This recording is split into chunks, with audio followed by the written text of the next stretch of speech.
to note that this meeting has been recorded, and the audio video recording of this meeting together with the presentation and the transcript will be uploaded on our website and also submitted to the stock exchanges.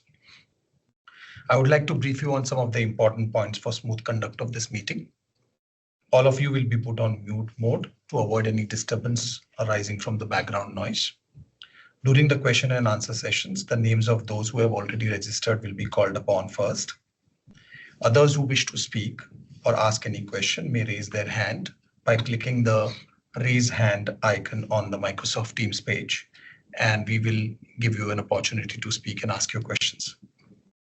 I now request Alex to please take us through the presentation. Thank you. Thank you, Manohar, and a very warm welcome also from my side to all analysts and fund managers joining us today. I think our last meeting was back in November. So as we all know, a few things have happened since then. So it's a good time to reconnect. Yeah. Just like always, a disclaimer before we present and discuss. We discuss topics that are in the public domain. We do not provide any forecasts about the future business situation, and we also do not comment or give guidance on future results and business outlook. As you all know, safety is our #1 priority. So I brought again 2 slides here. This shows a picture of our manufacturing community. Actually, we hold a meeting once a year where we bring all of our manufacturing community together. We share best practices, work on continuous improvement, and also discuss a lot safety. And this year it was held in Chennai in February. And this also reflects in our safety performance. I mean, we've had a very, very strong safety track record, and our aim is to keep it that way, also moving forward. And we're fortunate to also announce that in the calendar year 2025, so far we've had no high severity incident and also no lost time injury and process safety incident. And we continue focusing on what we call leading indicators, near misses, because that's a good predictor for potential safety risks. When it comes to the macro environment, I mean, I think it's very clear that the macroeconomy in India is resilient and robust, with GDP expectations above 6%. Inflation is stable. The RBI interest rate is being reduced to also influence positive spending. The Purchasing Manager Index is consistently high, and also consumer confidence remains being high. Of course, with the recent geopolitical developments, we have to see how this could potentially impact the consumer confidence. But I think the fundamentals in India remain resilient and strong. If you look to the right-hand side, industry by industry, automotive industry projections are still on growth mode. Construction momentum is on track. There is an expectation of above normal monsoon, which should support the agricultural sector and also the fast-moving consumer sector, also contributing by the budget that was announced by the government, which also included some tax slabs. Yeah, so consumption moving forward should continue to be robust. But we have to mention, like we have done also the last time, margin pressure on the chemical sector remains being high. The overcapacities that have been built in China continues to have an impact also on India. So this is something that remains being there, and is also visible in our numbers. And with that, I would like to hand over to Naren to walk us through our financial performance in the last fiscal year. Thanks, Alex. Good afternoon, everyone. So coming to the financial performance, these are the 6 segments we have in BASF globally and also reflected very well in India. And except for Agriculture Solution and Surface Technologies, all other 4 have 2 business units in the segment. When you see the spread of this sales across the units, materials segment, which has both performance materials and monomers included there, is almost 1/3 of our total sales. That's one of the highest I have seen in BASF India. Materials at 1/3, and then followed by nutrition and care, which is again a big, fast-growing segment for us, 19%, followed by industrial solutions. And agricultural solution is the fourth in the list at 14%. Though agricultural solution offers more profit on an annual basis, sales-wise it is at 14%. Coming to the quarterly performance, which we released last week, at the top line, the sales is at approximately the same like last year, same quarter, around 3,300 crores. Whereas you would have noticed the profit before tax, before exceptional item, has fallen almost by 90%. It was a very volatile market, and we can discuss that more in the Q&A session. Higher input cost and also the product mix contributed to this lower profit. And when that is included in the yearly numbers, the sales went up by 11%, entirely contributed by very strong growth in volumes. But the lower price realization, higher input cost, all that contributed to a lower profitability, almost 20% lower than last year. If you see the last 2 financial years, the one on the left, dark blue ones are last financial year 24, and the light blue are financial year 25. So this is just to show how the sales development happened throughout the last 8 quarters. On an average, you can see around 3,300 to 3,500 crores is what we are clocking every quarter, except in 1 or 2 quarters where we crossed 4,000 crores. September 24 is the best ever sales we had at 4,200 crores, and followed by June quarter of this financial year at 3,966, almost 4,000 crores. This time it is 2% less as compared to March 2024, and compared to December, it is 13% lower. And I'll break this down in the next slides of which segments are contributing and which segments are pulling it down.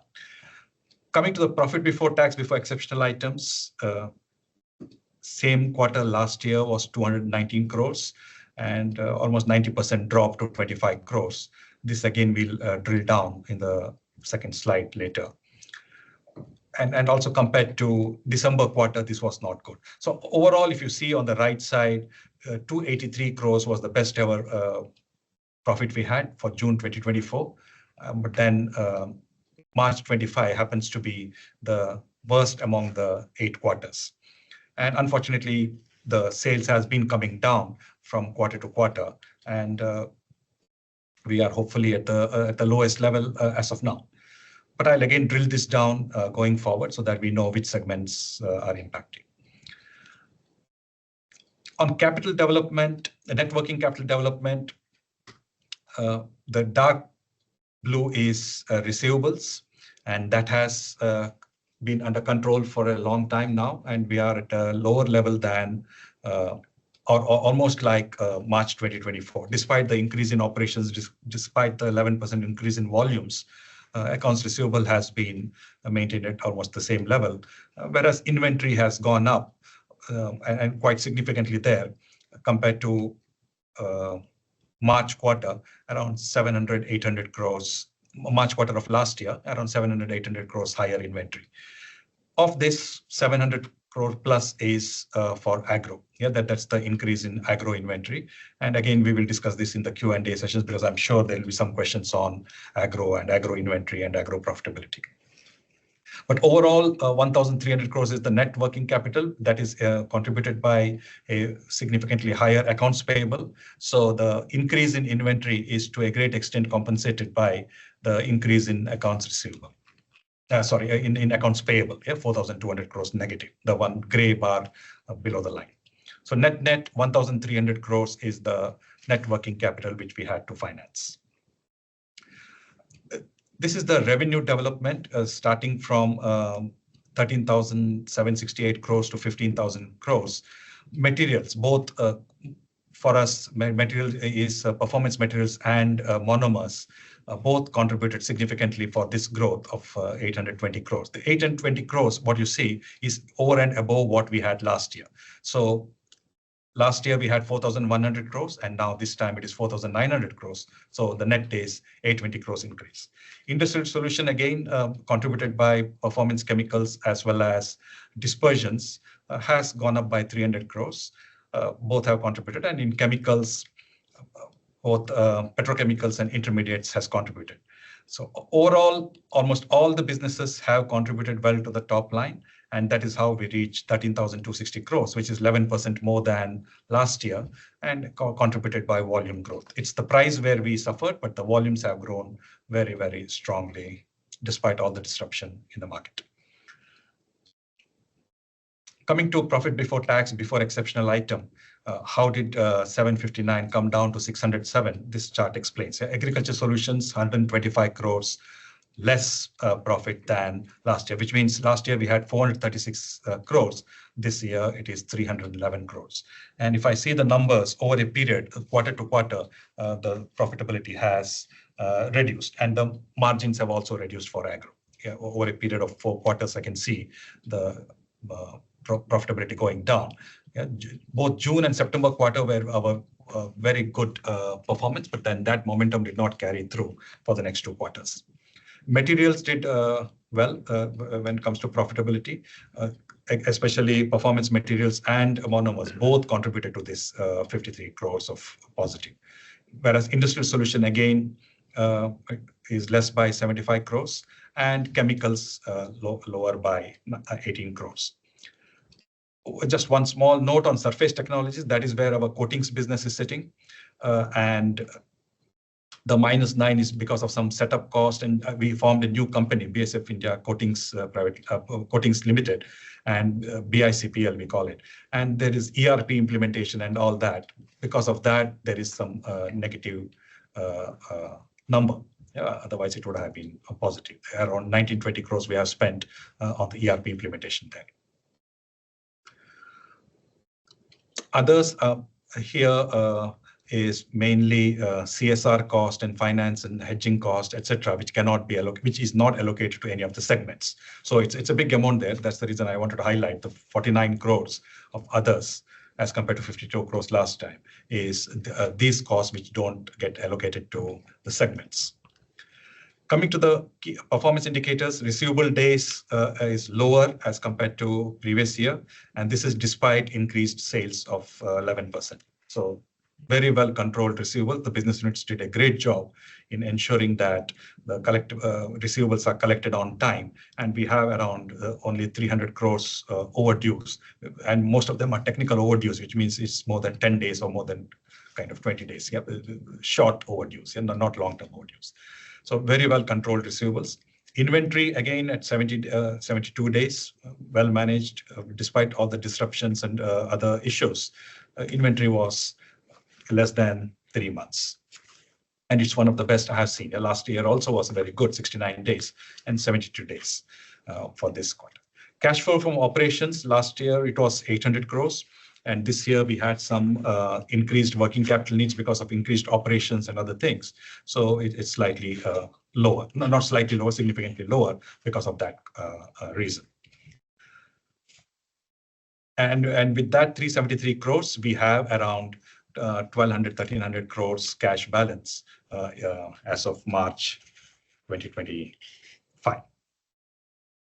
Operating expenses 12.3%, slightly above, and operating expenses is defined as all cost excluding cost of goods sold. That's 0.2%. That is 20 basis points higher than last time, but I think it's still under control and well managed.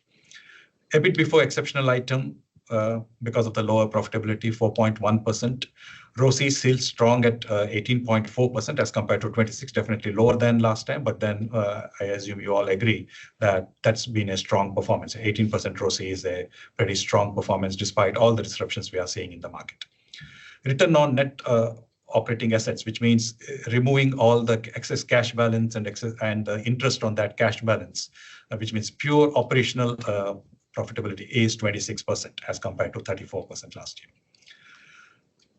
EPS, this is a consolidated one, which means it takes the Coatings 100% subsidiary and the BASF India Limited parent company both together. 105 rupees per share is the EPS. This is before exceptional item. And we have, as you know, we have declared we have kind of recommended a dividend of 200%, which the shareholders have to approve in the AGM. Yeah. So that would take around 86 crores of cash from our side to pay that 200% dividend as compared to 150% last year. And one last point on the cash balance, by April 2025, we had already reduced it by 500 crores by paying off some of the dues and also by taking other means. So we have around 700, 800 crores cash balance brought down, which will further go down when the dividend is paid. That's about it from a financial side. I'll pass it back to Alex to continue. And I see already there's a hand raised, so we'll get to you very soon. Just a few more slides, and then we go into the Q&A.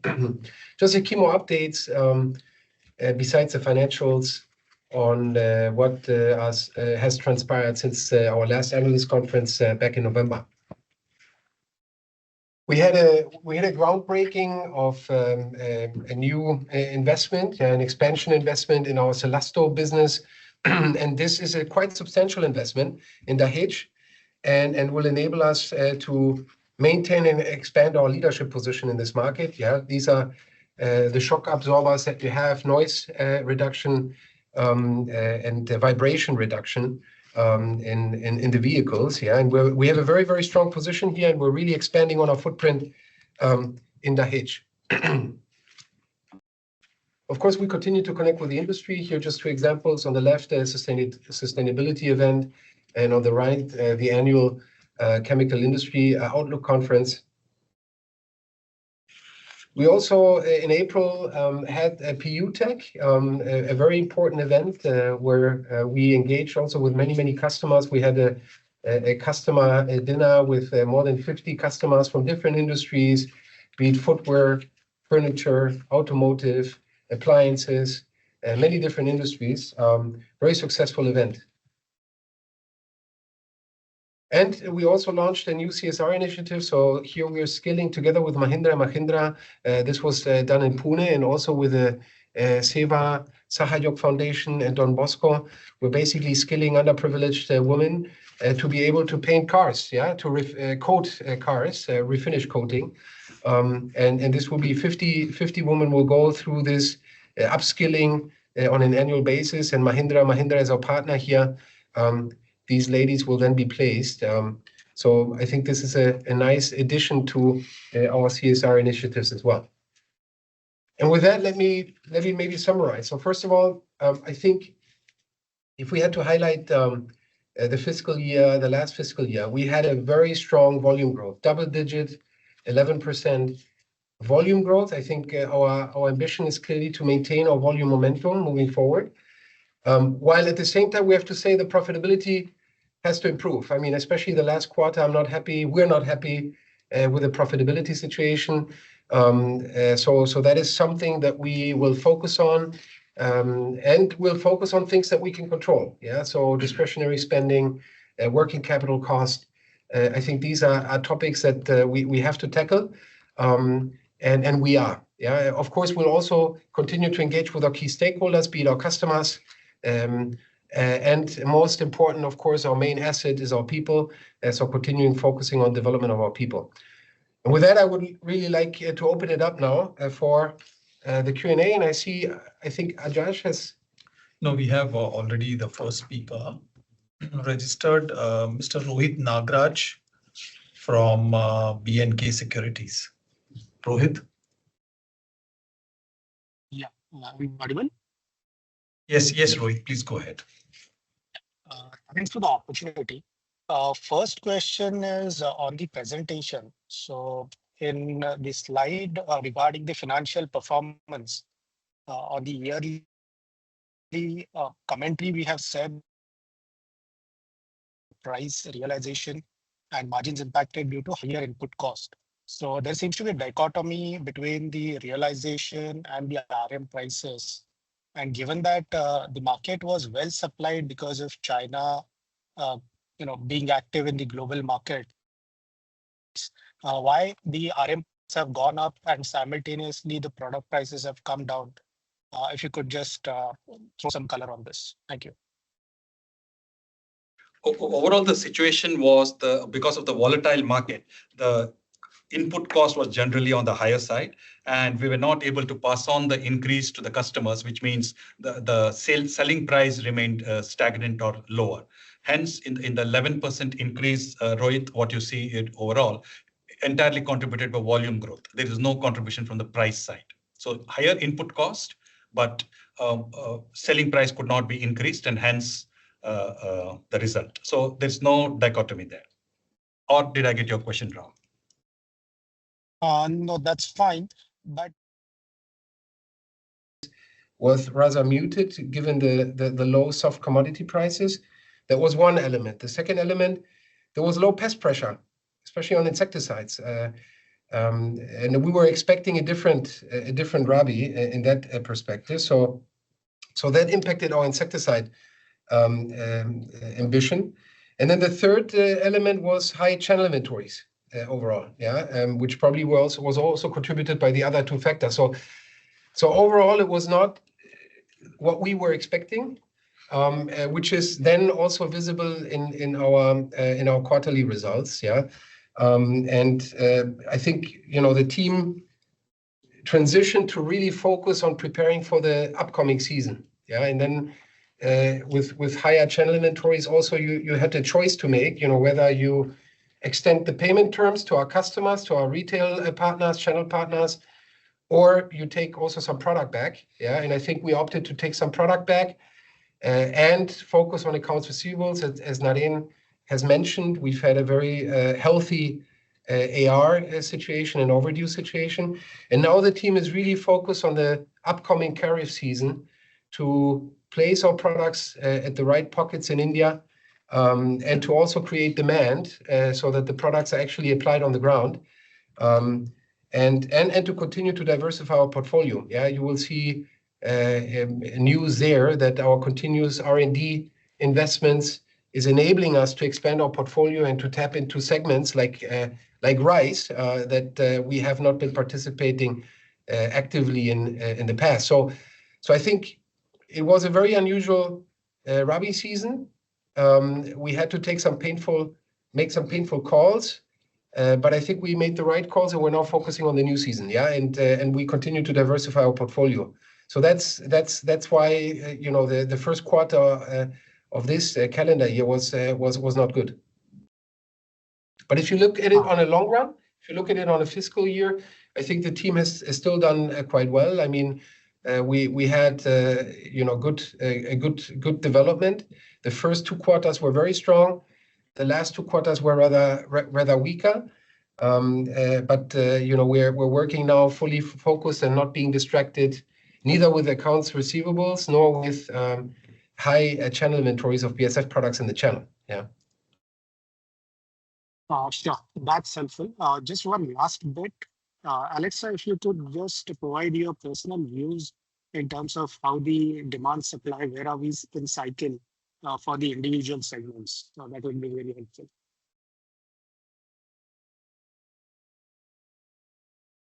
Demand supply cycles. I mean, that really depends on the segment we're talking about, the product group we're talking about. I think overall, I mean, I can give a general, maybe just the whole supply and logistics situation is in a quite volatile state, right? I mean, we all know with the tariff announcements that came in April, with the geopolitical tensions outside of India, but even within India in May, right? So I think the overall situation with the China situation, which is not fully rebounding and certainly also influenced the consumer confidence, the consumer spending in China, certainly also influenced by this whole tariff situation with the US going on.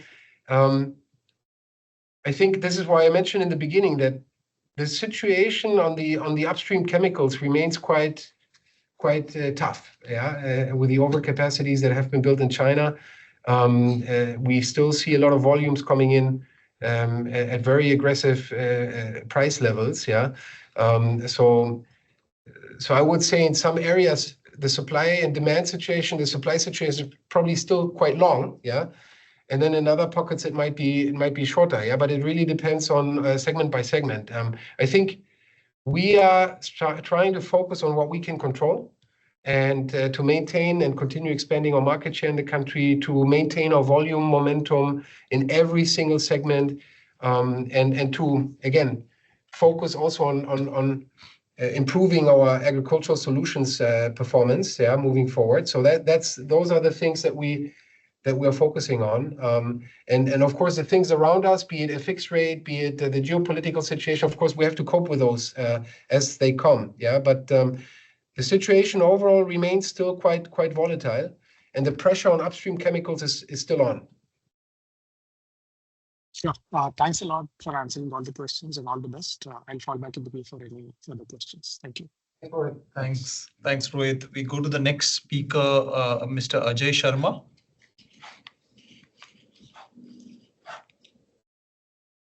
Can you unmute yourself, Mr. Ajay Sharma?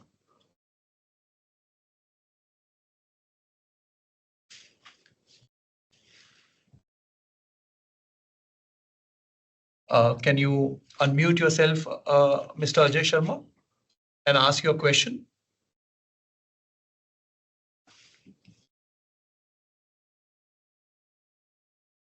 Okay, then we will come back to Mr. Sharma. We go to the next speaker, that is Mr. Girish Raj. Yeah, hi. Thank you. So very broad but specific. Could you please clarify the key criteria by which senior management wishes to be assessed over next 2 to 3 years, specifically with respect to products across the segment, capability or capacity building initiatives, financial metrics like growth or ROCE? So, this will help ensure our forecasting framework aligns with your thought process. Thank you. I'll come back with more. I mean, that's a very good question, but also a very broad question, because of course the financial targets can vary segment by segment, business unit by business unit, portfolio by portfolio group, right? But in a nutshell, of course, we're aiming at profitable, sustainable growth, yeah, and that includes many elements. It includes volume growth, and we have to keep up with a strong volume growth momentum to keep our assets fully utilized, our capacity utilization high, to be able to cover our fixed costs well. So certainly volume growth in a growing market like India, yeah, with a GDP growth above 6%, with a manufacturing base that will also grow, and with the chemical industry being an enabler of the manufacturing sector, I think volume growth is a key element for us in India. Yeah, the second element connected to that, of course, we want to have profitable and sustainable volume growth. It should not be just a one-year growth, but it should be sustained over a longer period. And of course, we want to continuously develop a portfolio in a direction that we can earn a return that is attractive also for our shareholders. Yeah, so I think those are, and to enable us also to reinvest into the business and to pay out dividends, yeah, accordingly. So I think profitable and sustainable growth are key. And further to that, of course, developing our portfolio to more sustainable solutions into the future as well. I mean, we do invest. We have an R&D intensity globally that is probably one of the highest in the industry. Yeah, so we continue to invest in research and development. We of course want to continue to bring innovative products, new formulations, new products to the market to maintain and expand our market share as well. Yeah, so I think those are some of the key elements that I would highlight here. No, so actually, from a CapEx CapEx perspective, you mentioned Celesto. Last time we mentioned polyamide compounding and ASP. Could you, give a range as to what kind of investment are we looking from CapEx perspective over next 2 to 3 years? Thank you for that question. As you know, we never disclose our CapEx projections into the future, and we will also not do it today. But what I can assure you is that we continuously invest in expanding our asset footprint in India.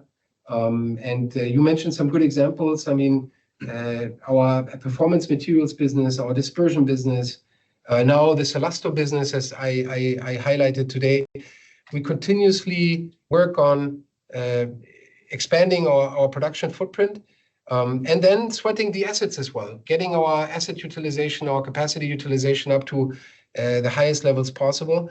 I think those are topics that we continue to see, and we also continue to share with the analyst community every time we have additional investments coming. Yeah, but we don't disclose future CapEx numbers. But I can assure you that we'll continue to invest into our asset footprint in the country. And continuing with what Alex said, as of March 2025, we have spent 1/3 of the project cost for Celesto. So it's an ongoing project. It's not commissioned yet. It's an ongoing project, and 1/3 of the total CapEx has been spent by financial year 25. Okay, on profitability, you mentioned there are a few things which you can control. But the controllable part, what is the salience? How much can we actually improve from here broadly, if you can give with some anecdotal evidence? I mean, of course, when it comes to discretionary spending, when it comes to our cost of capital, when it comes to these elements are things that we are keeping a close watch on.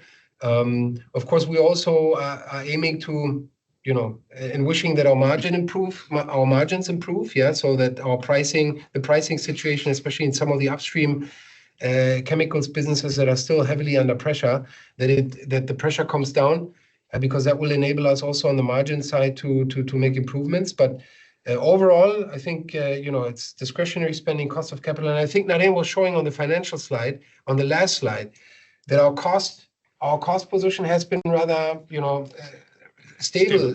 Yeah, so we have focused over the last years always on making sure we keep our working capital under control, and we spend where we need to spend, and where we also get a return. Yeah, so I think those are key elements that we continue to focus on, and hopefully the market will enable us also on the margin side to recover. And we want to have that pricing power where if there's an increase in the input cost, we can pass it on to the customers. Sure. Finally, on the agrochemical segment, when we talk to many pesticide distributors and other players, one high-level problem that they mention is the absence of new chemistry across herbicide and fungicide segments of ours. How do we address this problem? And finally, the Tinzer-related generic competition problem is taken care because we had some strategy there. Thank you. Yeah, I think you bring up a good point, and fortunately, we have been quite robust on this area to really ensure that we diversify our portfolio, especially in India, where we all know that rice and insecticides are pretty significant segments, and we've been continuously working also to not only diversify ourselves with respect to indications, so not only fungicides, herbicides, but also insecticides, but also to crops. Yeah, and rice is one key one, and you will hear soon some news there, because we have an upcoming product launch here that will be another blockbuster. So, and you have seen also with the launches that we've had in the past few years on the insecticide front, we're really gaining momentum, gaining market share in this very important and largest segment in India. Yeah, so I think we've probably been benefiting from this because we started from a very low base in the insecticide segment, and we have been able to to gain market share there, and we'll continue to do so. Fungicides, we have a very robust business, and especially also last season, our fungicide business with multiple products developed very well because the monsoon was very wet, so there was a lot of disease pressure, and our portfolio fit quite well. And BASF has been known to have a very strong fungicide portfolio globally, especially also in the fruits and vegetable arena. Herbicides, you're right, on Tinza, on topramazone. I mean, there is stronger generic competition, but I also have to give credit to the team. We've been holding our ground there and also developing an anti-generic strategy to counter the generic pressure that is in that herbicide segment. But I can assure you we're working on all indications, not just insecticides, but also on our herbicide portfolio and on our fungicide portfolio for India for the future. And I feel quite confident that we'll continue to be able to launch new products. And we're fortunate to have a high R&D intensity as a company to enable us to bring also new products to the market. Yeah. Thanks. I'll come back in the. Thanks, Mr. Girish Raj. We come back to Mr. Ajay Sharma.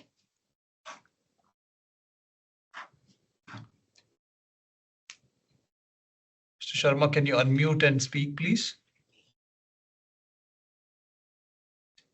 Can you unmute from here?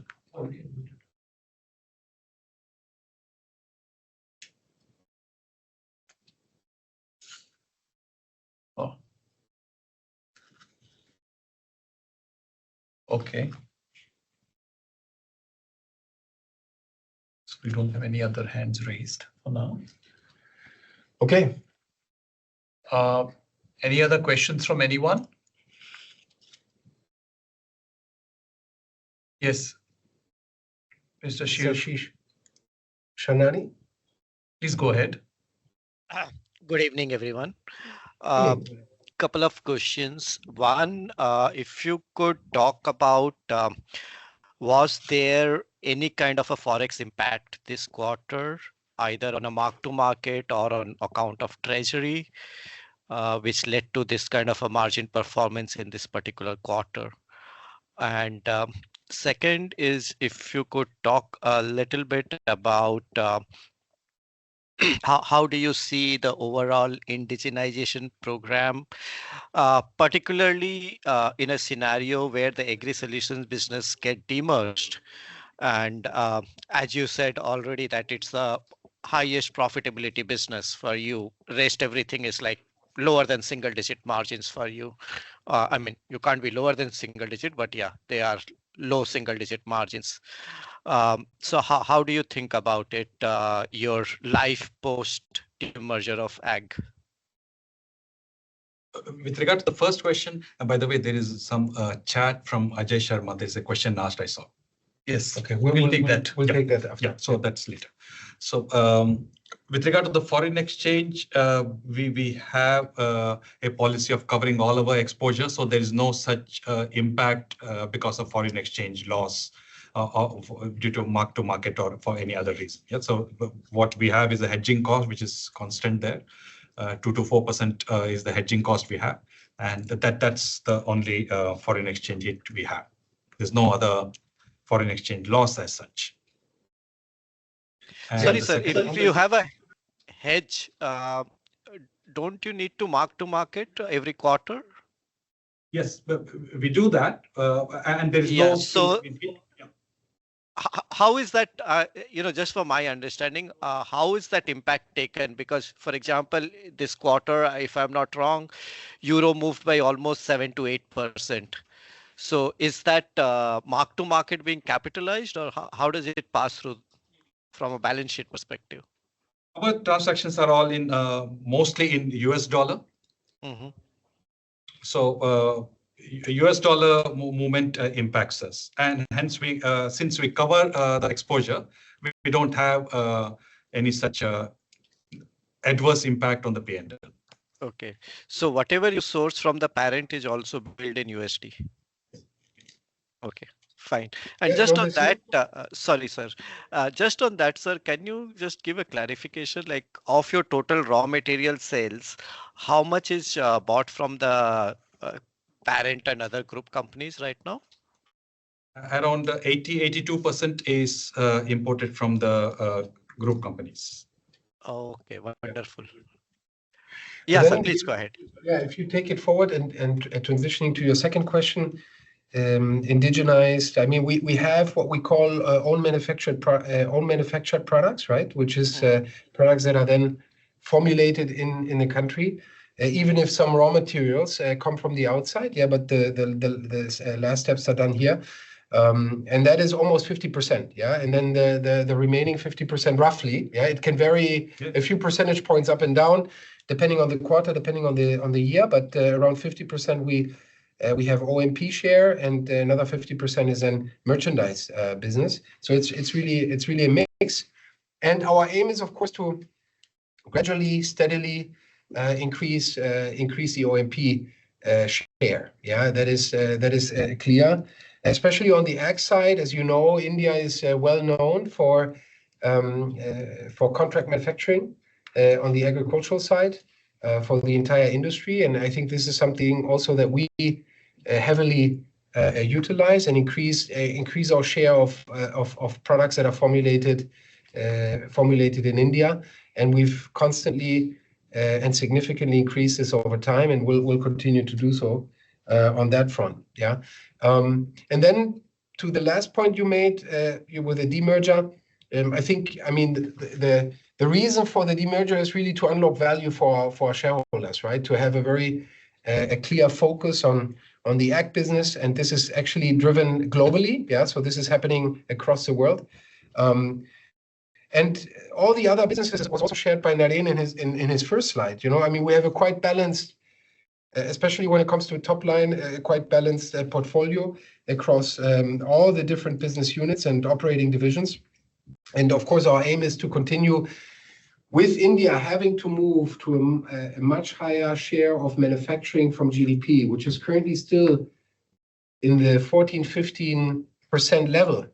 To have a developed India by 2047, you have to have a strong manufacturing base, which has to be in the mid-20s probably. And to get there, you need a strong chemical industry to enable that. Yeah, so I think the next 20 years will be very important for India to become a developed nation by 2047. And I think the chemical industry will certainly also contribute to that vision.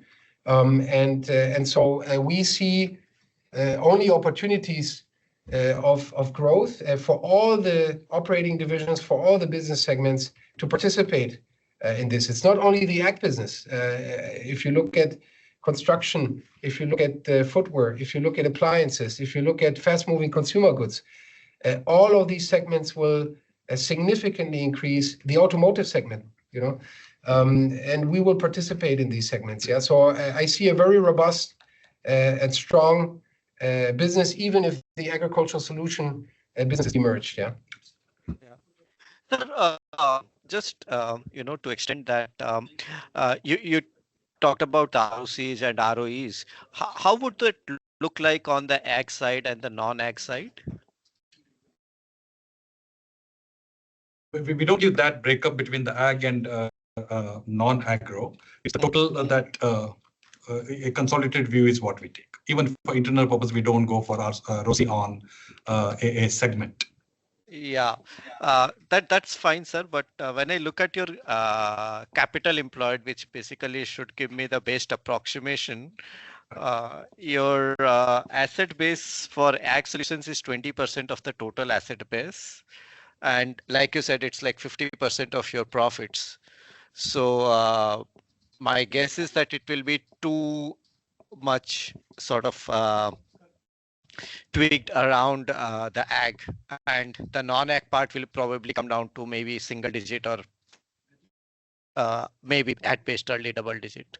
So how do you propose to take that particular one? And a related question to that is, at what stage, Alexander, will you be inclined to make a large capex in India within the segments that are in the listed company? I know you do a lot of capex outside of the listed company as well, but of course we are more focused on the listed company.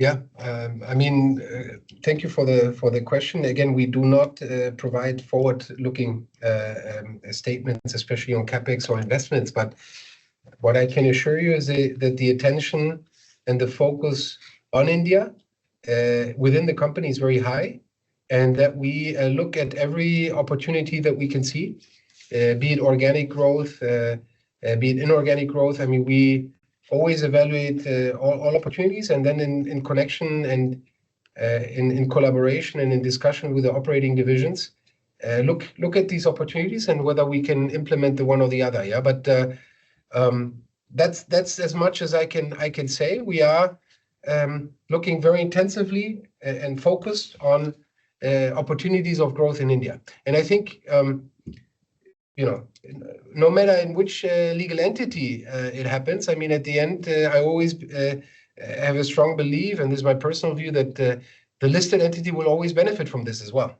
You know, if more investments come to India, it will have sort of a butterfly effect to all entities that are present in India. So that's something that we're certainly working on, but nothing concrete at this point. Sure. Thank you so much, sir. And like you rightly pointed out, the capital employed for agro and the profitability thereof, yeah, significantly the ratio is much higher than other segments, which is a combination of both own manufactured product and merchandise. It is not just this or that. It's a combination of both. So naturally, when agro is contributing almost 50% of our profitability and is employing around 20% of our capital, naturally they'll have a better ratio than others. Sure, sure. That's Thank in the you, public domain. You can calculate that. But then, yes, sir. Thanks, Mr. Shiv. We have some questions, of course, from Mr. Ajay Sharma because he was not able to. Sure. So I will state that for on his behalf. The first question is, how do you see the ag business in FY 2025 performing? 25. So in the current fiscal year. Yes. Okay. I mean, in the 26. 25, 26. 25, 26 current, 26. in the current fiscal year. Of course, it's I don't provide forward-looking statements. I will just reiterate the statement I gave before. The last fiscal year quarter, or the first calendar year quarter, was a difficult one for us, as you can see also reflected in the numbers that we showed. And I think there was a strong focus, and there is a strong focus by the team to be ready, fully ready for the new season, for the Kharif season coming. Of course, we need to have a good monsoon. We need to have good pest pressure, but I think the team is ready for the new season. And if a good monsoon happens, then of course we will do our best, to capitalize on our position and gain a position wherever we can with the portfolio, with the growing portfolio that we're having. I will not say more than that. I think we're focusing on the right things here for the Kharif season. Yeah. The next question is, the capacities overcapacities in China will continue. So how do you expect the non-ag business to perform or improve? Yeah, if I would have a crystal ball, I would probably not be sitting here. I think the sustained situation in China, and we've been talking about this over multiple analyst conferences as well, right? So this is not the first time that this comes up. We have really not been seeing a substantial improvement, be it on the consumer spending within China, be it, and of course this tariff situation that started in April with Trump taking power in January and then announcing in April all these reciprocal tariffs has certainly also not positively contributed to it. Of course, this is a dynamically evolving topic, and recently, as we all have seen, there seems to have been some deal made between the US and China on this, but very early to say how this will translate then into consumption in China and reduction of pressure for overcapacities that have been built over the years in China and that need to be filled, and those volumes be sold, where these volumes will end up, and how much of these volumes will eventually continue to be ending up in India. So for the time being, what I would say is, I mean, I don't have a prediction for this because we really have not seen a substantial improvement and substantial development here over the last quarters and even years. So it continues to be a challenging situation for the chemical industry overall. Okay. The next question is on the materials and industrial solutions segments. And the question is the margins have substantially fallen from 2022 onwards, where it was around 7 to 10%, and this has come down to now almost 3%. So what's really happened in these segments? Do you want to take it? For the industry, for the industrial materials and industrial solution segment. Yeah, so maybe I comment for the industrial first. In the industrial, the same statement and the explanation given by Naren holds true, that the input costs were higher. There was a falling kind of market in terms of prices, and we could not realize kind of the price increases we should have realized, especially in the industrial, especially in the dispersion segment. Also in the industrial segment, within the plastic additive business, we still see sustained kind of price pressure, mainly because of import from China. So there's overcapacity situation there, and we see sustained margin pressure also in the antioxidant business in the industrial segment. And then on performance materials actually has done quite well. So both top line and bottom line in absolute terms. I mean, there has been a significant increase in that segment. The performance materials segment. So they're actually very improved. I was a little bit surprised. The question. Only industrial, we have a challenge for the margins. In the other segments, in Q4 2025 quarter, we had almost 20 crores EBIT loss. What is this related to? In the other segments. Other segment is something which I already talked about, where we don't allocate it to the segment. So it's basically the hedging cost, the CSR cost, other such corporate costs, which are not charged to the segments. And I showed the 51 crores versus, I think, 49 crores between the 2 years. So that is explained by these costs. Corporate costs, which are not allocated to the, which cannot be allocated to the segments. Right. Then the next question is in the total sales of about 15,000 crores, how much is pure traded goods, and how has this changed over the last 3 years? So generally, we have around 50% on own manufactured product and 50% merchandise. Every year kind of somewhere falls within that. To be precise, this year 44% was OMP and the balance 56% was merchandise. Same thing last year, only 2 percentage points different. 46% was OMP and 54%. So generally you can say 45-55 is the breakup for OMP and merchandise. Okay, we'll take a question now from Rohit Nagraj. Rohit, you can unmute.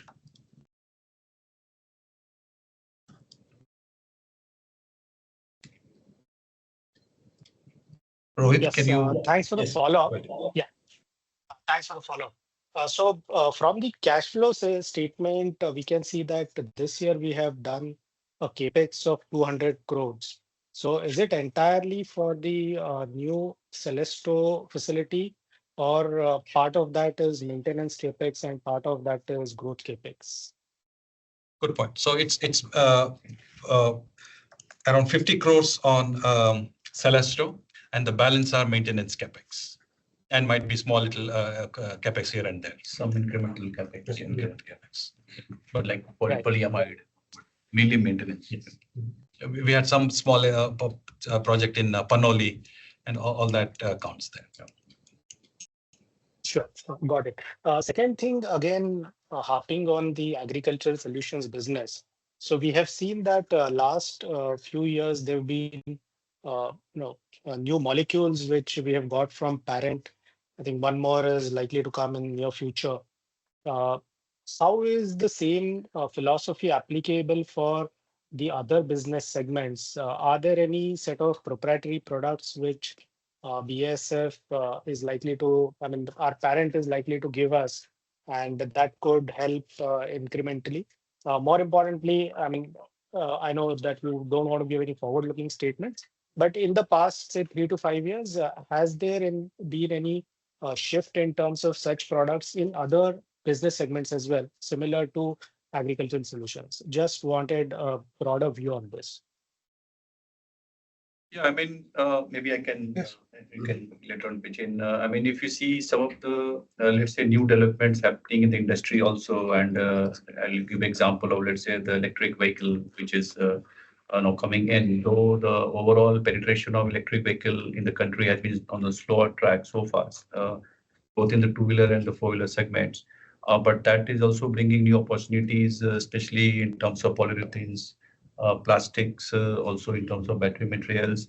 And these are the areas where we are also trying to see that we get our innovative products. And also we are trying to learn from mature markets like, for example, China, where already the PVs and these applications are well established, to also learn from those markets and to see that we can penetrate and leverage upon those opportunities. That's where our new capacity build-up, like polyurethane application lab in our Thane site, is helping to also then speed up our innovation cycle and ensure that we are qualified in the applications at the customers, and also gain those businesses. This is just an example, but as such, these new developments also, let's say, in terms of mobile phone manufacturing, which is also growing, and maybe semiconductor and all is also area where we are trying to ensure that we are pitching our products and gain the market share there. Mining applications. Yeah. No, very, very true. And I think to that point, I mean, we're trying to also continuously expand our research and development capabilities in the other segments. Yeah. With the polyurethane development lab that we inaugurated last year, that's a good example where we're adapting our products and services to the needs of our Indian customers. Yeah, be it footwear, appliances, construction, automotive.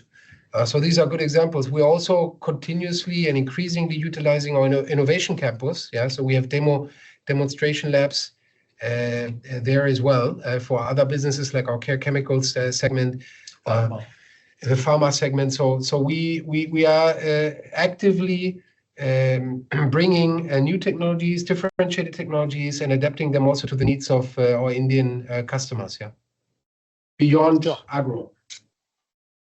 Right, got that. That's very helpful. Thanks a lot and all the best. Thank you.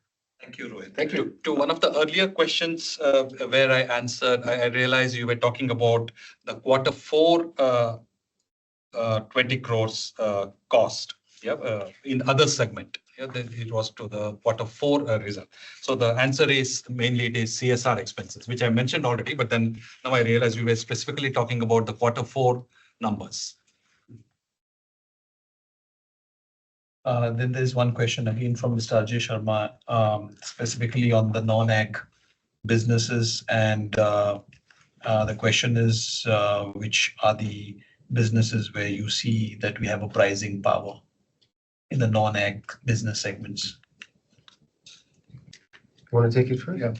Yeah. Again, it depends basically wherever we can create a differentiation, or we can create a value add to the customer. There we have a better pricing position, and this again is a continuous kind of effort from our side to see that we kind of come out of let's say only a commodity selling to more of a value selling.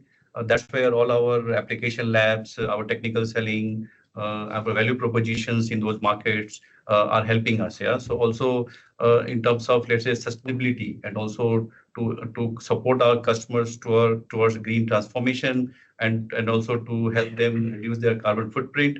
A lot of innovations and a lot of offerings are now coming from our side, which helps us to not only help them to transform, but also to improve our profitability. So these are a continuous kind of effort to ensure that we can sell, let's say, more profitable product than the generic products. Yeah. Mm-hmm. Yeah. Alex can add on. Nothing to add. Yeah. Okay. Any other questions from anyone?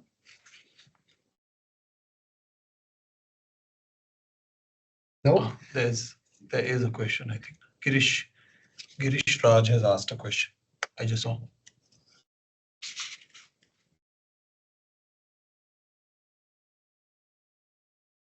Girish? No.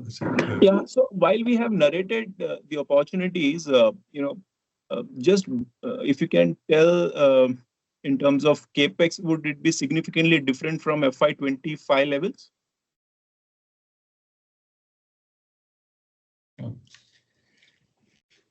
Again, Girish, I apologize, but I have to reiterate that we don't communicate future capex. But you can be rest assured that we will continue to invest, not only to maintain our assets at the right level, but also to continue expanding where we see opportunities to expand. Yeah. So I cannot say more than that. Thanks, Alex. Perfect. Yep. Thank you so much for the very active Q&A. Yeah, and I hope we were able to shed some light on all the questions, yeah, that you had. Thank you so much for asking the questions, and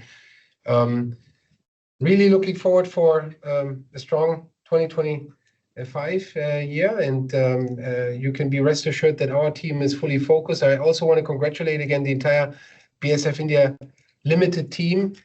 Operations, businesses, service functions, everybody, because even in volatile and difficult times, I think the team has proven once and again, that we can have a strong performance and continued performance. Yeah, so we will continue to focus on those areas that we highlighted today, and look forward to welcome you again at the next Analyst Conference. Thank you very much, everybody.